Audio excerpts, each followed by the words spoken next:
Hey, it's Chris here. I had a friend of mine, Gav, who a few days ago was speaking to me about his practices with Stoicism. Now, he's been doing the Daily Stoic Journal for about 6 months or so, which comes in two parts. You've got the passages and you've got the journal. Talk a little bit more about that in a moment.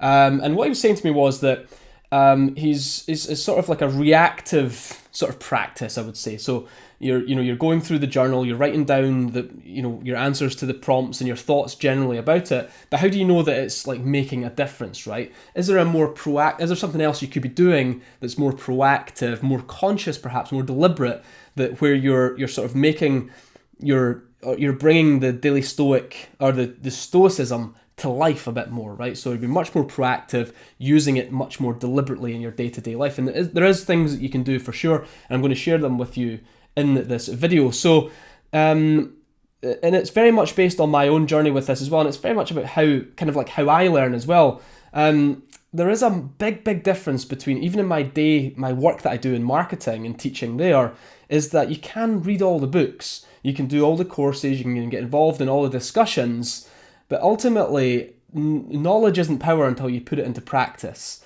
So, you could read all the books and then have an intelligent conversation with someone, but ultimately, Stoicism is a practice, it's a way of life. It's not about being intelligent or knowing more than other people about Stoicism or philosophy.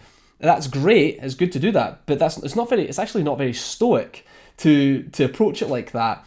Stoicism's about really this way of life. In fact, in this book here, which I'll talk about in a moment as well, by Massimo Pigliucci, I think is how you pronounce his name, Live Like a Stoic. He also wrote How to Be a Stoic. He talks about Stoicism as 1 part theory, 9 parts practice. I think that's probably the best way to look at it. It's very much about practice. So how do you go from, like, wherever you are just now, how do you move forward with Stoicism? How do you up the game? How do you move up a level or be more proactive about it? So like my friend Gavin, for example, so this advice is for him, but it's much for me as it is for you as well, is to go from basically writing out this every day to making you feel like you're being more proactive with it. So there's no doubt that if you're doing the journal every single day, that it's going in, right? It's dripping in. You're reading the passage, you're writing your thoughts out, and it's going in there. And that's definitely changing your character, whether you can see it or not. It might be months before you're ever tested, right? You're put into a challenging situation and you think, like afterwards, you're more self-aware, you say, wow, I dealt with that much different than I would have in the past, right? But how do we then move forward into something else? How do we take it forward, right? So here's what I've done.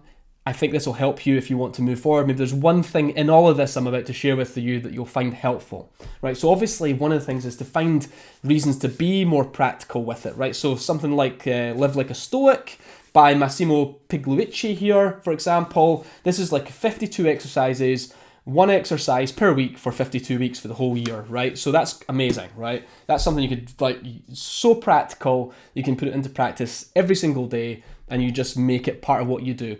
Ryan Holiday also runs challenges as well throughout the year. I think he's maybe done 4 or 5 now. 21-day challenges, 14-day challenges, 30-day challenges. Every day a new challenge to put into practice something related to Stoicism, which is, again, you being more proactive about how you put it into practice. In other words, you're putting yourself in position to really practice the principles of Stoicism, right?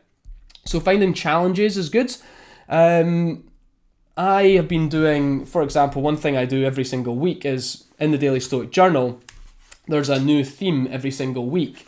And I write a Postit note out that kind of summarizes what that theme is, pop it on my laptop. I've been doing that for almost a year. In fact, there's a big, dirty, sticky mark on my laptop from all the Post-it notes I've put there. I've got a new one to put on there today, and the theme is Obstacle is the Way. So that'll be there on my laptop all week until I replace it with next week's one, and it's a new theme, so it's front of mind, right? It's a very simple thing that you can do.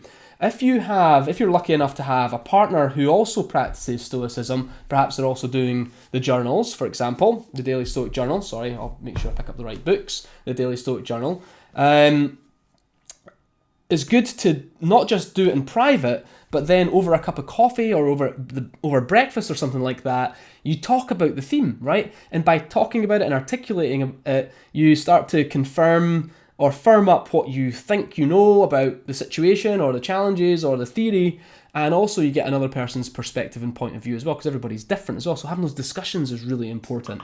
I'm also a member of a Daily Stoic Life that Ryan Holiday facilitates, and I think it's like $100 or something like that to join per year, so it's reasonably inexpensive, but also puts you in a group with, which is really the main benefit, puts you in a group with lots of other people, like 1,000 other people that are doing exactly what you're doing as well. You can get involved in their discussions, answer some of their questions, help them and advise them and guide them on some of the challenges that they're having in their life as well. So getting involved in those sort of wider discussions is really important, and being around people who are doing what you're doing is so important too.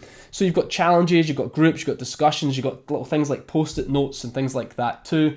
If you're doing the journal and you want to step up your writing and kind of explore kind of just what's on your mind, one of the things I would advise you do is you do more freehand writing. So I write maybe 3 or 4 times a week, focused writing per week, which results in about anywhere between 7 and 10,000 words in a week.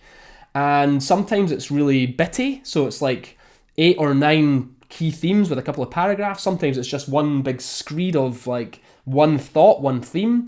But generally speaking, what I'm doing is I'm just writing through my thoughts and thinking about how Stoicism is going to help me to kind of approach these challenges or deal with those challenges, maybe deal with them better in the future. Maybe I made a mistake, maybe I screwed up on something, and it's just generally working through all of my thoughts and ideas in freehand writing style. And that's really good to do if you want to step things up and just be a bit more, like it's if you've been doing the Daily Stoic, for example, for 6 months, then you've probably got enough in there to at least pick out what your key themes are. So what I did was, here we go. I wrote down what I felt were my most destructive character traits. Right, I'll share them with you here. Things like rage, patience, money, confrontation, obstacles, self-happiness, guilt, and complaining and judging others. Those were 8 things that I wanted to work more on. And what happened was, as I was working through the Daily Stoic, I was able to pick out, like, those were like my key themes. And I was able to kind of work on each one of them as I was going through that. And that's really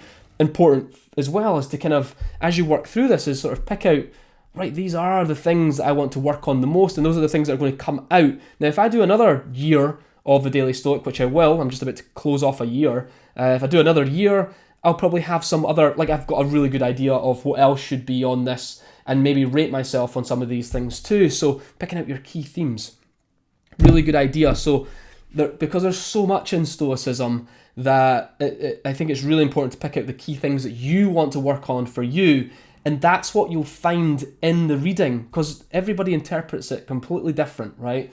So you see what you need to see, and it's good if you've got a filter on that.